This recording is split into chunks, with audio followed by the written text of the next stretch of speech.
Hello, I'm Beth Augustine, and welcome to Bulldog Profiles. My guest on this edition today is Bob Latham. He is a 1976 graduate of RB and one of our newest Alumni Achievement Medalists. So, hi Bob, it's great to have you back, and congratulations on your award. Thank you, Beth. We'll talk a little bit about your career and your professional experiences, but let's first talk about life in the 70s at RB and just share a little information with us. Well, I'm eternally grateful that life in the 70s in RB was not captured by digital cameras, so there's very little record of it. It's faded to magenta, and I think that's a good thing. But yeah. No, it was great. I was here from 72 to 76, and look back on my time fondly. There's nothing that I wanted to do that I didn't do. Okay. I had a very rewarding experience. Good. What were some of the things that you were involved with here? Well, I think, and you mentioned the medal ceremony last night, and I was very pleased to have Coach Chuck Engie, who was my tennis coach, there. So that was a big part of what I did here. I was on the tennis team and went to the state tournament twice while I played here. So I was involved in sports. I think of particular note to what we're doing here is with Luke Palermo, who started this studio. It was a tiny little room, and I was one of the first two students who was part of that very innovative project at the time, with a camera about the size of the block. Okay. But it was myself and a guy named Bud Regnier, and he gave us free rein. Just look, I'm starting this up, and I want to, we'll see where it goes. So there was no mandate, there was no directions. It was just kind of do some stuff, and we'll see what we can do. And to come back here and see this is 40. That was probably 74, 75ish. So 43 years later, to see what it's become. This is your first time back. Absolutely, yeah. Okay. Yeah, my family moved away right after we graduated in '76. So I've been back in 41 years. It's changed quite a bit. For the better. Yeah, definitely. Any fun projects that the two of you did when you were in the AV department? I'd love to describe them, but I fear you guys can go back and look for them. Okay. No, I can put online. I'm not sure that's a good thing. Okay. Yeah, we tried to make a movie of some sort that was kind of a Mission Impossible based thriller. Okay. I think it probably met with limited success, but it was fun to make. I remember when we were roping in a number of our classmates to be part of it. It was, sure. You guys are doing what? Yeah. And you're getting credit for this? I said, yeah, we're getting credit for this. So it was fun. Well, it's nice to see how the department has evolved over the years, I'm sure. Yes. Yeah, definitely. It's terrific. Favorite teachers? I hate to single anyone out, but obviously Coach Engie was an influence on me. Just cared about his players. Every spring break, he'd give up his own spring break to take us in an RV down through the South, and we'd practice a couple times a day. We'd visit colleges, and to look back and think, wait a second, this guy was giving up his own spring break to hang out with his players. I mean, that's how deeply he was invested in our success. When I was in college, I took French here. When I was in college, I continued to take French, and I was on overseas studies program in France and had 2 jobs that required me to speak French. But I never had a better French teacher than Mrs. Reinhertz here at the school, and I had a chance to tell her that one time when she popped up at a reunion. Yeah. I'm glad I did. I think when you're a high school student, it gets a little bit different when you get to college, and then I went to law school, and you actually do get to know your professors, but because we're younger when we're here, we don't really necessarily appreciate what they're doing for us. And I remember Mrs. Dvorak, my math teacher, who'd gone to Stanford, so I asked her to write a letter of recommendation to Stanford, figuring she had some game, and I was thinking, will she even do this? Sure. And I mean, she couldn't have been happier to do it. So support you. It's taking advantage of people that are really there to help you is something that I'm not sure I fully appreciated at the time. And I think RB is still that very caring place that you experienced in the 70s. It's still that same place today. Yeah, from what I've seen being here for 12 hours or so, it certainly appears to be. Yeah. Great. Well, let's talk about life after RB. We mentioned Stanford, but maybe talk a little bit about your educational experiences and and we'll talk a little bit about career. Sure. I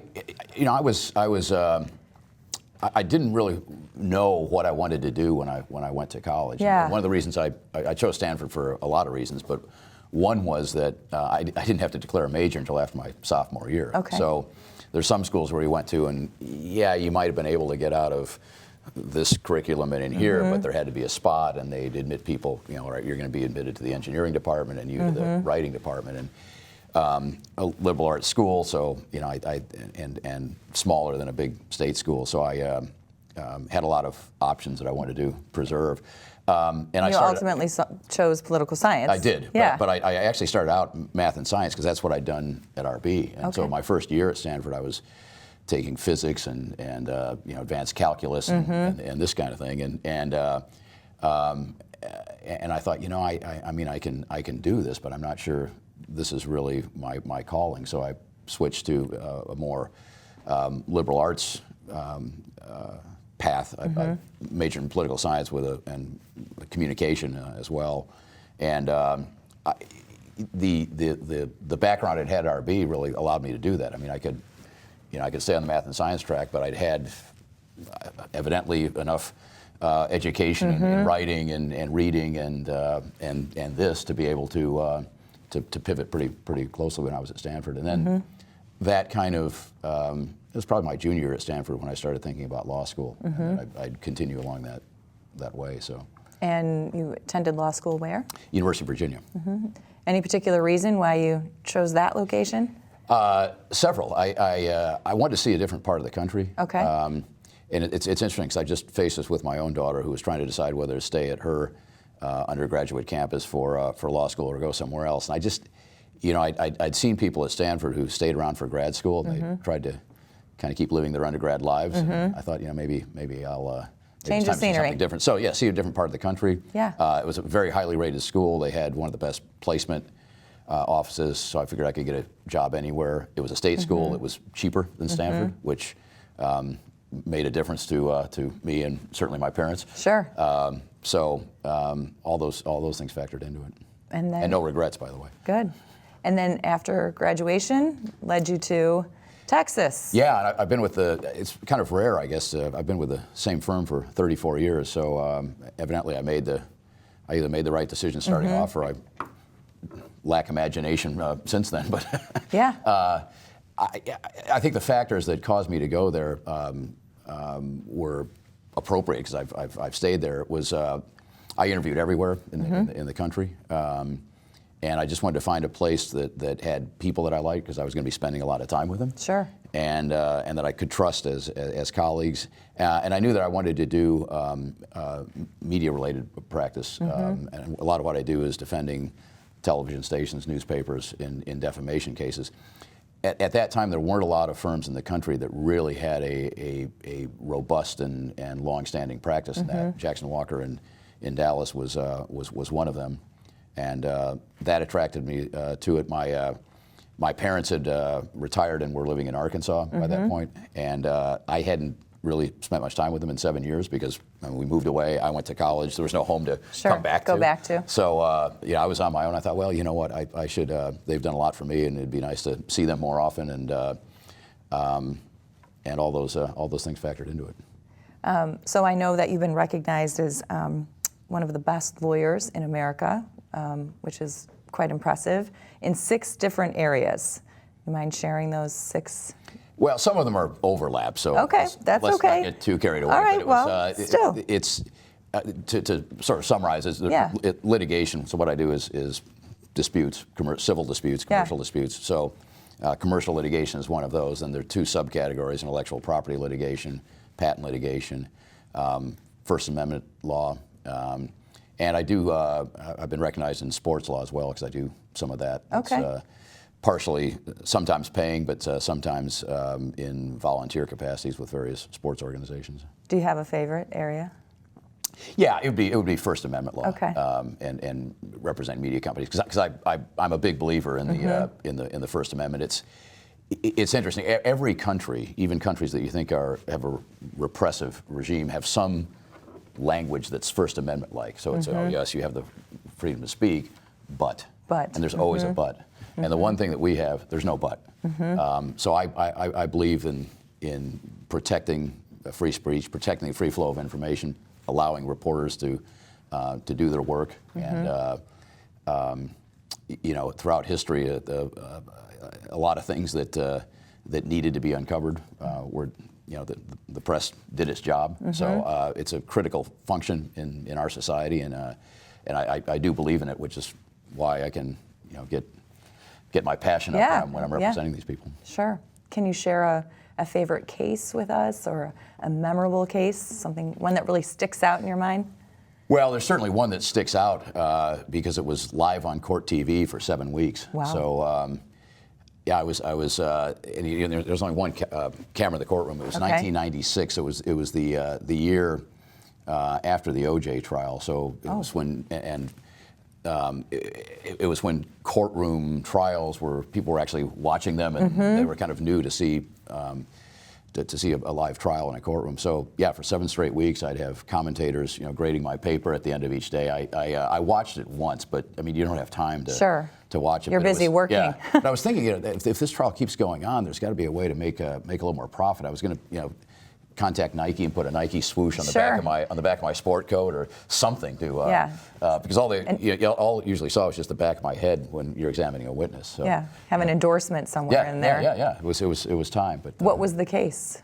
It was a libel case involving a guy who faked his death to try to collect. Well, there were several reasons, but one ancillary reason was he'd taken out about $6.5 million in life insurance. And then 2 witnesses claimed that he fell off a boat off the coast of Galveston. That all was fine and good, except 4 years later, he turned up in prison in Spain for having sold drugs to an undercover officer, and they figured out he was under an alias, and they figured out that this guy was the guy who supposedly was dead. And the issue was whether a prominent politician at that point in Houston, who had been a lawyer helping this guy, whether he knew it or did not know it. So it was a pretty high-profile case. Yeah. We represent ABC in the case, and it was a fun one. Good. It sounds like it. Good. I know, other than being an attorney, you have a lot of other interests, but you're also an author. You want to talk a little bit about the writing that you do? Yeah, that came about in a strange way. I was on the U.S. Olympic Committee for 4 years, and we'd meet periodically, and at the end of each meeting, I'd be at some social gathering with the publishers and editors of a magazine called Sports Travel Magazine, which deals, as its name would suggest, with sports-related travel and events. And they were looking for somebody to write a column, sort of like the column at the end of Sports Illustrated, that's just on anything. And said, why don't you give it a shot and maybe write about legal issues in sports. So my first 2 columns were about legal issues in sports. And I said, this isn't any fun. I do this for a living. Yeah. Can you give me free rein to just write about? I mean, I travel enough places with my involvement with the sport of rugby and with law. And I said, let me write about that. Once a month I can do that. So since 2006, I've written a monthly column for Sports Travel Magazine that might be about issues in sports. It might be about an event or a controversial topic. And then I assembled those in a book a couple of years ago. And congratulations. It was fun. On that. Yeah. So let's talk about rugby. Okay. I know that's a huge passion of yours. It is. Started when you were at Stanford. Right. How'd you get involved in playing rugby? Like a lot of people at that time, there really wasn't a lot of high school rugby, certainly not here. So anyone who picked it up in college. And there were a lot of people at Stanford like me who had played a sport and were kind of still hanging around the sport, but starting to realize that there are a lot better people at that sport than us in the world. We had football players, wrestlers, basketball players. As I said, my sport was tennis, and I figured it was time to try something new. It's college, try something new. And a lot of my friends were playing it, so my junior year, they finally talked me into to coming out and playing, and I was hooked immediately and started having some success with it. I didn't play my first year in law school because I wanted to concentrate on figuring out what law school was about, but then I realized I still have time, so I picked it up my second and third year. And then when I moved to Texas, one of the best clubs in the country there, the Dallas Harlequins, we were in our heyday, and so I continued to play for 12 more years. And then you're involved with some committee work and sit on some boards. Yeah, after my playing days were over, I wanted to stay connected to the sport, and so I had a number of positions, but I ended up on the board of USA Rugby. Ended up being elected chairman of USA Rugby on 2 occasions. That led to Rugby was trying to get into the Olympics, and here I was on the board of both the U.S. Olympic Committee and USA Rugby, so that attracted the attention of the International Federation of Rugby, which is now known as World Rugby. And so I was drafted to help with their effort to get rugby into the Olympics, which we did successfully last year in Rio. And that involvement led to me being on the World Rugby board and the World Rugby Executive Committee. So that's been a lot of fun and has taken me to a lot of places. And I haven't met too many heads of state in my law career, but you go to a rugby playing country and the presidents and the prime ministers pop up. So that's fun. I asked you earlier what's been your favorite place to travel to, and you mentioned New Zealand. Yeah, and not just because it's kind of it's such a rugby hotbed. It's a beautiful country, fantastic outdoor sports, lakes, summer sports, winter sports, fjords and mountains that rival Scandinavia. Wonderful, friendly people, safe. It's a great place to go. I think I've been 5 times now. Wow. Well, I don't think there's much time in your busy day to do fun things, but it sounds like you do find time to have some hobbies and other interests. What do you like to do when you have some downtime? Well, I have fun with rugby. With what I do. Yeah. I mean, it's if you're surrounded by people that you like, and you're doing something that you like, it doesn't look. Obviously, there are moments when you're overloaded, and it's certainly work. But I enjoy other sports. I play in an ice hockey league, for instance, which is when you're living in Texas and it's the middle of summer and you can go get a robust aerobic workout in 50-degree weather rather than 105-degree weather. That's kind of nice. Yeah. You get to a certain age and it's harder and harder to run, so I cycle quite a bit. I travel either with family, friends, or when I'm on a work mission or a rugby mission, I try to stop and smell the roses along the way. So it's take an extra day here, an extra day there, and I have fun. Great. I haven't sacrificed my soul, I don't think, for the work that I do. How does it feel to be recognized with this award here at RB? It feels great. And I think for me especially, because I haven't been around. I haven't been here for 41 years. But I've always felt a connection to RB. It's still been here. I think I just hit the microphone, so there's going to be a big sound. But to have that connection reinforced by the award, it's a special feeling, and I'm very, very honored and very appreciative. Well, Bob, it's been great to have you back, and congratulations on the award. And again, we'll wrap things up here, and I'm Beth Augustine, and thanks for watching Bulldog Profiles. Thank you.